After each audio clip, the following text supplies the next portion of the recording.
मार्ताण्ड चण्डरश्मि दिवाकरः आयुरारोग्यैश्वर्य प्रसीद भगवान् मुने ॐ आं ह्रीं ग्रहादिराजाय आदित्याय स्वाहा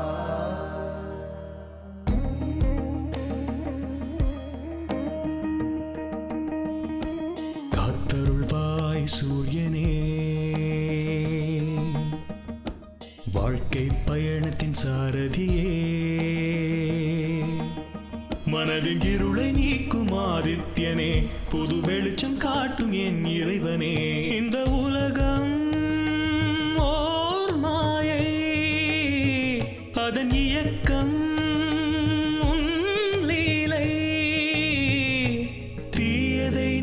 தீயவர் நீங்கி துன்பங்கள் தீர்ப்பனியே நல்வழியை காட்டி தர்மத்தை காத்து அருள் புரிய வேண்டும் நீயே சூரிய வம்சமே சூரிய வம்சமே சூரிய வம்சமே சூரிய வம்சமே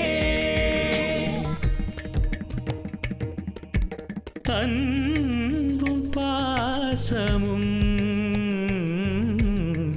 சூழ்ந்த ஊர் கிராமம் உந்தந்தானம் கோமகளும் அருளும் திருமகள் துணையும் குறையின்றி கிடைக்கும் கடவுளே கட்டிய கோவில் இங்குதான் இல்லமா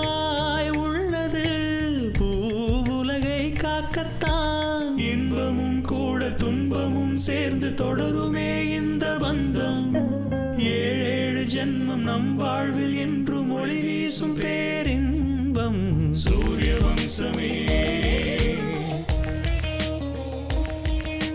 சூரிய வம்சமே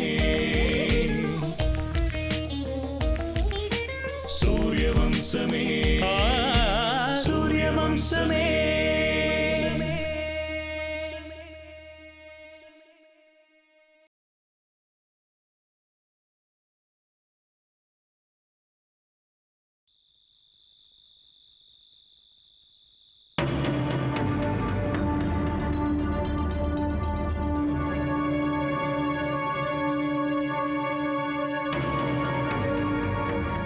என்ன கந்தசாமி எல்லாரும் ஒன்னா வந்திருக்கீங்க? தம்பி, ஊர்ல வித்தியாசமா ஏதேதோ நடக்குது தம்பி. நிலத்துல வேலை செஞ்சிட்டு இருந்த நம்ம சுப்பன் எப்படி செத்தானே தெரியல தம்பி. போனமா கிடக்குறான் தம்பி. வீட்டுல விளக்கேத்தலான்னு நினைச்சா கூட அந்த விளக்குல இருந்து நெருப்பு வீட்டையே கொளுத்திடுமோன்னு பயமா இருக்கு தம்பி. ஊர்ல என்னென்னமோ நடக்குதுங்க. நாங்கெல்லாம் ரொம்ப பயந்து போய் இருக்கோம் தம்பி. இதெல்லாம் பார்க்கும்போது நாகராஜனுடைய வேலையா தான் இருக்குன்னு தோணுது. அவனை எதிர்க்கிற அளவுக்கு துணிச்சலும் தைரியம் எங்களுக்கு எல்லாம் இல்ல தம்பி. நீங்க தான் எப்படியாவது எங்களை காப்பாற்றணும் தம்பி. எங்க போய் எப்படி பழக்கணும்னு கூட எங்களுக்கு புரியல தம்பி. ஐயா, சாவுக்கு என்ன காரணம்னே தெரியல. நாங்க எல்லாரும் உங்க குடும்பத்தை நம்பி தான் இருக்கோம் தம்பி. நீங்களே இப்படி எதுவும் பேசாம இருந்தா எங்களுக்கு யாரு தம்பி ஆதரவு?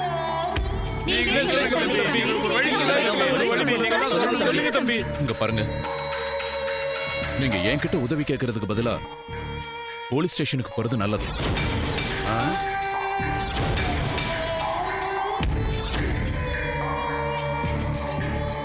உங்க அப்பா உயிரோட இருந்த வரைக்கும் நாங்க அப்படிலாம் போனதில்லை தம்பி.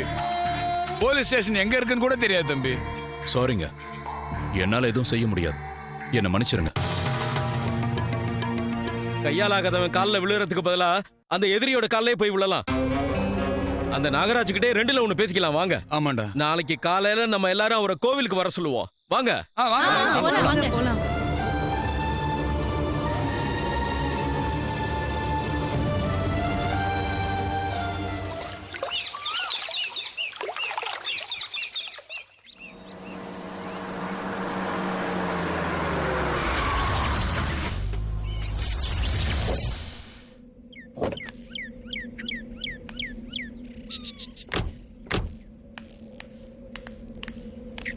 நாகராஜ்,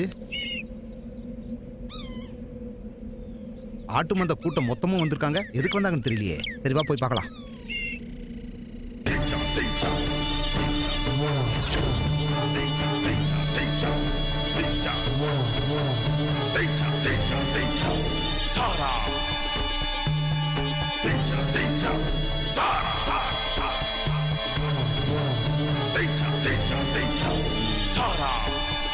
என்னங்கய்யா, ஊரெல்லாம் மொத்தமா சேர்ந்து நாகராஜா வர சொல்லியிருக்கீங்க.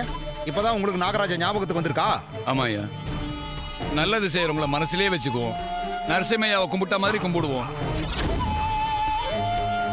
எதுக்காகயா எங்களை இப்படி இம்சப்படுத்துறீங்க? நாங்க உங்களுக்கு என்னையா துரோகம் பண்ணோம்? எங்களை ஏன் இப்படி கஷ்டப்படுத்துறீங்க? எங்களால முடியலையா. இனிமேல எங்களால இதை சகிச்சுக்க முடியாதுயா. நாங்க சந்தோஷமா சௌக்கியமா வாழணும்னா அதுக்கு என்ன செய்யணும்? உங்களுக்கு என்ன வேணும்னு கேளுங்கய்யா. நாகராஜ், நம்ம நினைச்ச மாதிரியே நம்ம ரூட்டுக்கு வந்துட்டாங்க. உனக்கு என்ன வேணுமோ அதை கேளியா. இந்த ஊரு சந்தோஷமா இருக்கணும்னா நான் கேட்கறத நீங்க கொடுக்கணும்.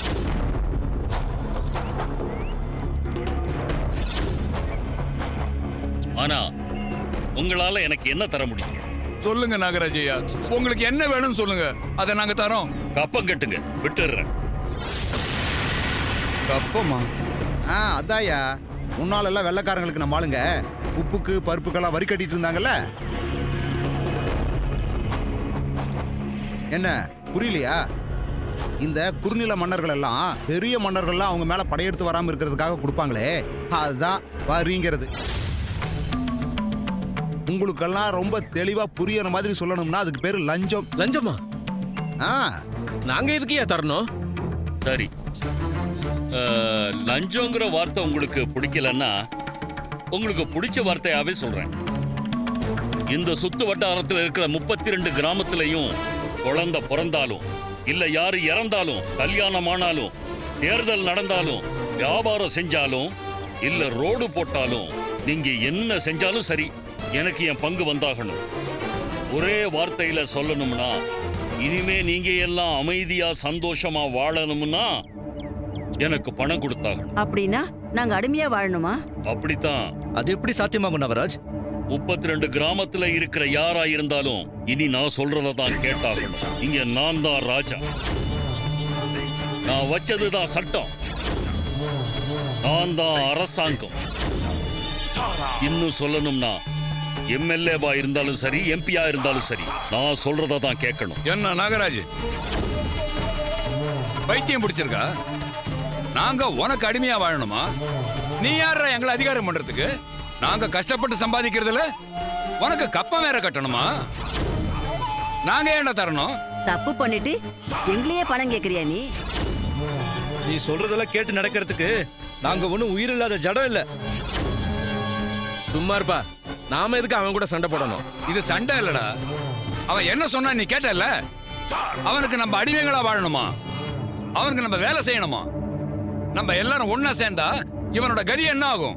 டேய் நாகராஜ், நீ என்னடா எங்களை எச்சரிக்கிறது? இப்ப நாங்க எல்லாம் ஒன்னே எச்சரிக்கிறோம். உன் வழியில நீ போ. ஆனா எங்களுக்கு ஏதாவது இடைஞ்சல் பண்ணணும்னு நினைச்ச உன்னை உயிரோடய விட மாட்டோம். நாங்க எல்லாரும் ஒத்துமையா தான் இருக்கோம். இது உனக்கு கடைசி எச்சரிக்கை. அந்த நரசிம்மையாவோட ஆசீர்வாதமும் அந்த அம்மனோட அருளும் எங்களுக்கு இருக்கு. வாங்கயா போலாம். வாங்கப்பா போலாம், வாங்க.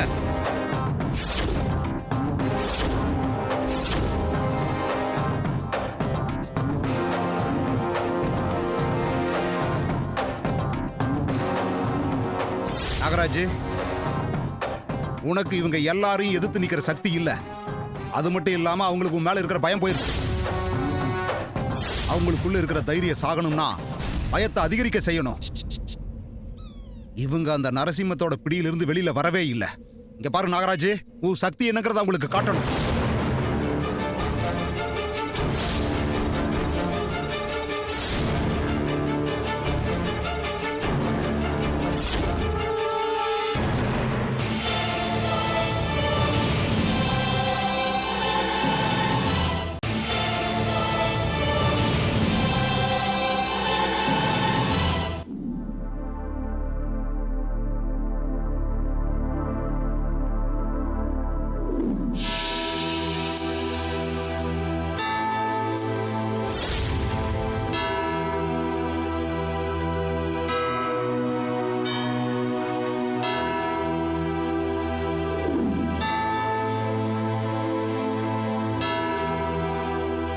உன்னை சின்ன குழந்தையா இங்க விட்டுட்டு போகும்போது இந்த டாலர் உன் கழுத்திலேயே இருந்ததும்மா. இதை இத்தனை வருஷமா பத்திரமா பாதுகாத்துட்டு வந்தம்மா. இந்த டாலரோட உதவியால உன்னை பெத்தவங்களை பத்தின விவரங்களை உண்மைகளை தெரிஞ்சுக்கலாங்கிற ஆசையால தான்மா பாதுகாத்துட்டு வந்தேன். நான் தான் அம்மா, உன்னோட அம்மா. என் பேரு ராஜேஸ்வரி.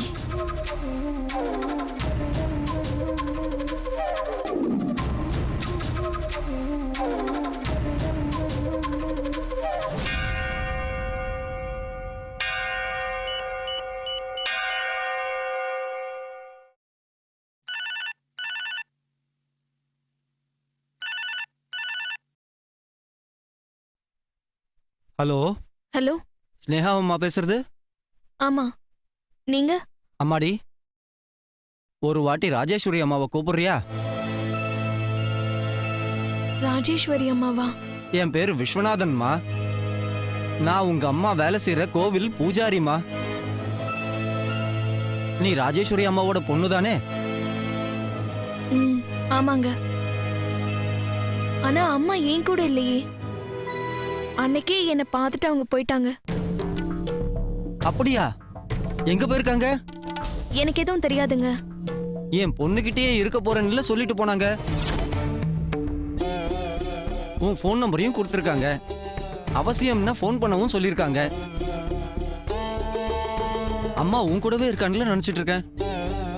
நாளைக்கு எங்க கோவில்ல கும்பாபிஷேகம் நடக்க போகுது.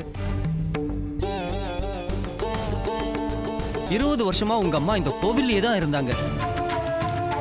நான் உடனே கிளம்பி வரேன். சரிம்மா.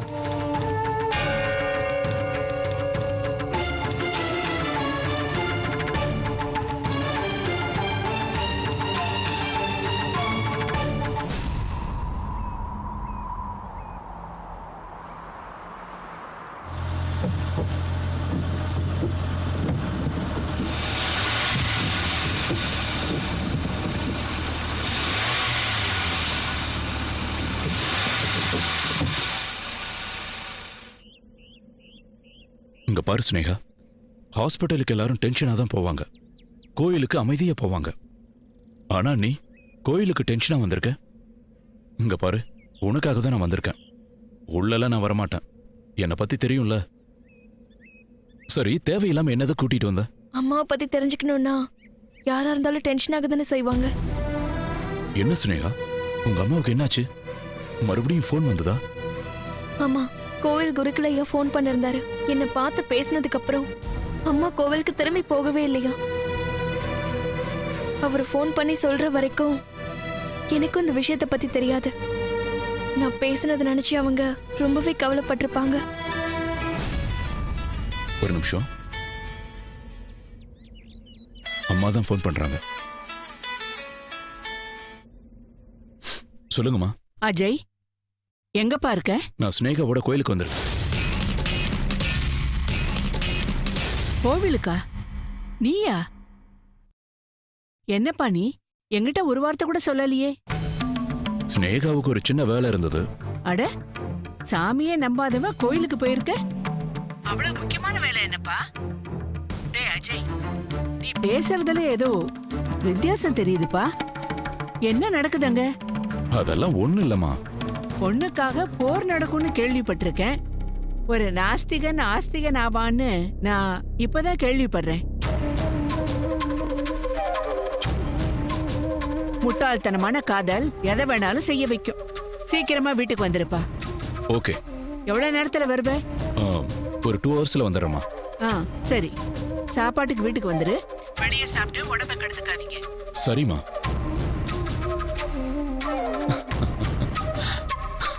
என்ன அஜய், எங்க அம்மாவோட நிலைமையை நினைச்சு உனக்கு சிரிப்பு வருதா?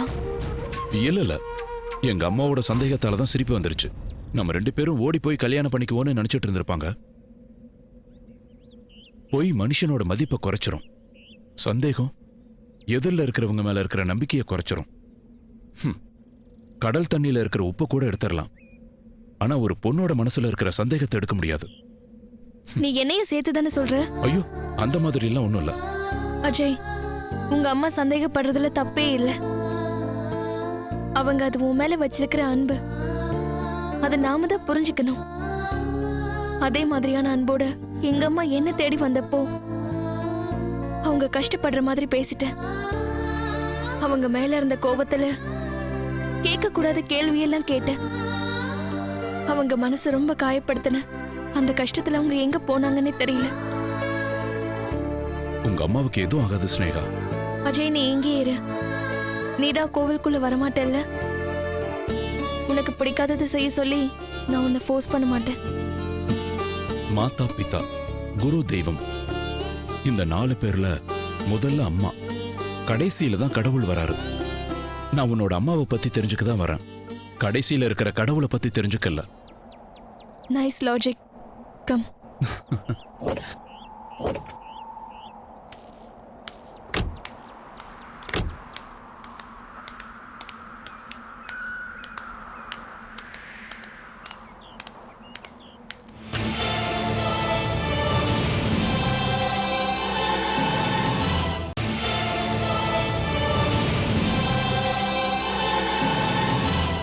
ஓம் ஷிரடி சாயிநாதாய மங்களம்.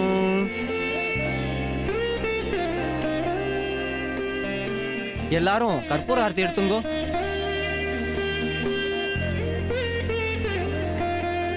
அஜய், நீ இங்கே இரு, நான் போயிட்டு வரேன்.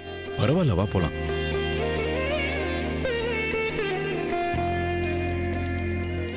நீங்க விஸ்வநாத் ஐயா தானே? ஆமாம்மா. நீங்க? நான் ராஜேஸ்வரியோட பொண்ணு. அப்படியா? கொஞ்சம் இருமா, வந்துடுறேன்.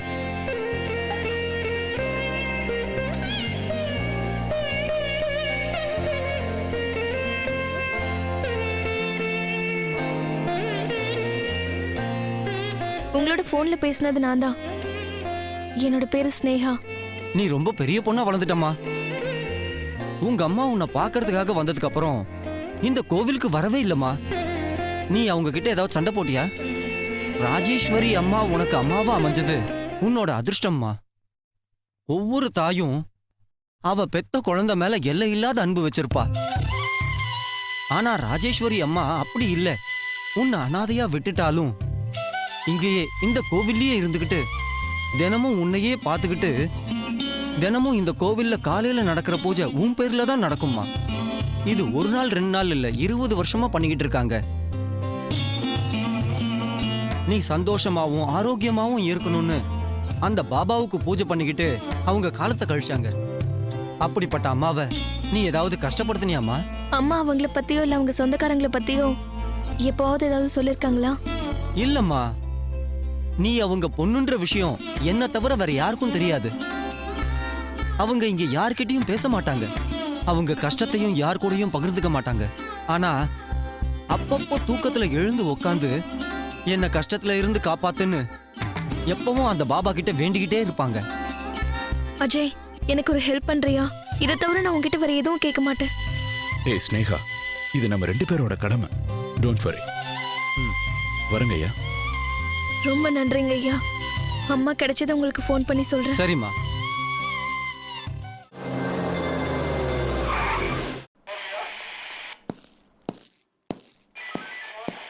சார், நீங்க?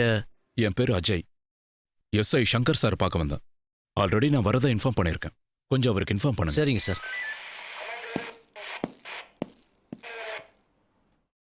ஸ்னேகா, டென்ஷன் ஆகாத. நம்ம தேடுறதுங்கிறது கஷ்டமான வேலை.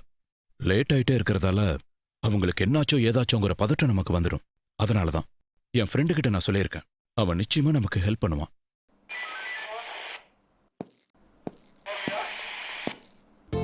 ஹாய் அஜய். ஹாய் சங்கர், பார்த்து ரொம்ப நாள் ஆச்சு. ஸ்னேகா, இவர் என்னோட friend Shankar. Hello. Hello. She Sneha, என்னோட ஃப்ரெண்டு. ஸ்னேகா, இவன் சின்ன வயசுல இருந்து என்னோட கிளாஸ்மேட். இப்போ எஸ்ஐ. டேய், நம்ம சந்திச்சு ரொம்ப நாள் ஆச்சுல்ல? ரொம்ப நாள் இல்லடா, வருஷம்.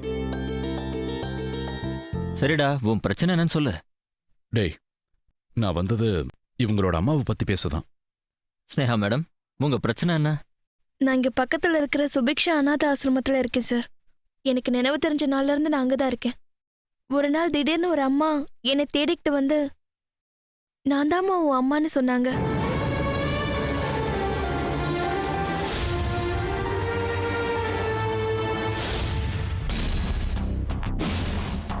ஸோ உங்களை வந்து பார்த்த பிறகு உங்க அம்மா அந்த கோவிலுக்கு போகல.